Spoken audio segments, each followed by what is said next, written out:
पाठ 11 काल। काल का अर्थ है समय। काल का संबंध क्रिया से होता है। किसी कार्य के करने या होने का समय ही काल है। हमने पाठ पढ़ा। हम पाठ पढ़ रहे हैं। हम पाठ पढ़ेंगे। इन तीनों वाक्यों में क्रमशः बीते हुए समय भूतकाल, चल रहे समय वर्तमान और आने वाले समय भविष्य में काम का होना बताया गया है। काल के भेद: क्रिया हो चुकी है, हो रही है अथवा होगी।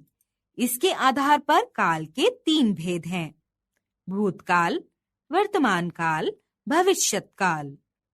भूतकाल: क्रिया के जिस रूप से पता चले कि काम बीते हुए समय में पूरा हो गया है, उसे भूतकाल की क्रिया कहते हैं। जैसे मैंने पुस्तक पढ़ी। कल बहुत गर्मी थी। भूतकाल के भेद: 1. सामान्य भूतकाल: क्रिया के जिस रूप से ज्ञात हो कि काम बीते हुए समय में सामान्य रूप से पूरा हो गया है, उसे सामान्य भूतकाल कहते हैं। जैसे राम ने रावण का वध किया। सुग्रीव ने बाली को मारा। 2. आसन्न भूतकाल: क्रिया के जिस रूप से ज्ञात हो कि काम अभी अभी पूरा हुआ है, उसे आसन्न भूतकाल कहते हैं। जैसे पिताजी अभी आए हैं। वे हमारे लिए पुस्तक लाए हैं। 3. पूर्ण भूतकाल: क्रिया के जिस रूप से ज्ञात हो कि काम बहुत पहले पूरा हो चुका है, उसे पूर्ण भूत कहते हैं। जैसे ख. राम ने चित्र बनाया था। ख. राधा ने गीत गाया था। 4. अपूर्ण भूतकाल: क्रिया के जिस रूप से क्रिया का भूतकाल में होना जाना जाए, किंतु वह कार्य हुआ या नहीं यह ज्ञात न हो, उसे अपूर्ण भूतकाल कहते हैं। जैसे ख. प्रधानाचार्य इधर ही आ रहे थे। ख. मार्ग में वे कुछ लोगों से बातें कर रहे थे। 5. संदिग्ध भूतकाल: भूतकाल की जिस क्रिया के करने या होने में संदेह हो, उसे संदिग्ध भूतकाल कहते हैं। जैसे ख. मैंने यह जगह देखी होगी। ख. प्रिया चली गई होगी। 6. हेतु हेतुमद भूतकाल: क्रिया के जिस रूप से क्रिया का भूतकाल में होने या किए जाने की शर्त पाई जाए, उसे हेतु हेतुमद भूतकाल कहते हैं। जैसे ख. वह जाता तो मैं भी जाता। ख. यदि वह मेहनत करता तो सफल होता। वर्तमान काल: क्रिया के जिस रूप से पता चले कि काम अभी हो रहा है, उसे वर्तमान काल की क्रिया कहते हैं। जैसे ख. वर्षा हो रही है।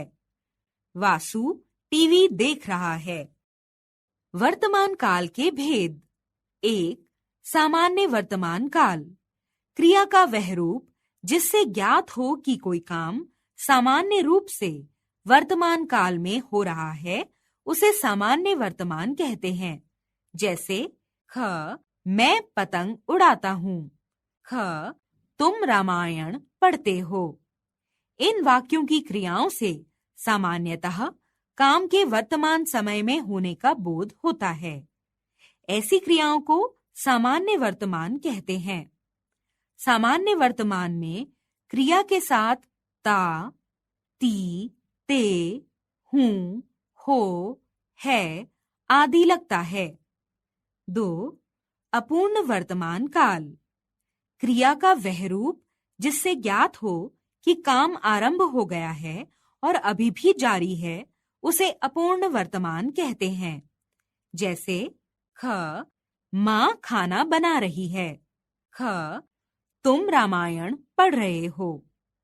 अपूर्ण वर्तमान में क्रिया का रूप रहा, रहे, रही के साथ हूँ, है, हो लगाकर बनता है। तात्कालीन वर्तमान के अतिरिक्त कभी कभी आसन्न भविष्य के लिए भी होता है। जैसे राष्ट्रमंडल खेल अक्टूबर में होने जा रहे हैं, होने वाले हैं। प्रधानाचार्य जी इधर ही आ रहे हैं, आने वाले हैं। 3. संदिग्ध वर्तमान काल, क्रिया का वह रूप जिससे ज्ञात हो कि क्रिया वर्तमान में हो रही है किंतु उसके होने में संदेह है, उसे संदिग्ध वर्तमान कहते हैं। जैसे ख वह आती होगी, ख वह आ रही होगी। संदिग्ध वर्तमान में क्रिया के साथ ता, ते, ती लगाकर होगा, होगी, होंगा का प्रयोग करते हैं। भविष्यत काल, क्रिया के जिस रूप से किसी काम का आने वाले समय में किया जाना या होना ज्ञात हो, उसे भविष्यत काल कहते हैं। जैसे सुबह सूर्य निकलेगा, किसान खेतों में हल चलाएंगे। इन वाक्यों की क्रियाओं से पता चलता है कि ये सब काम आने वाले समय में पूरे होंगे, इसलिए इन्हें भविष्यत काल की क्रिया कहते हैं। भविष्यत काल के भेद। 1.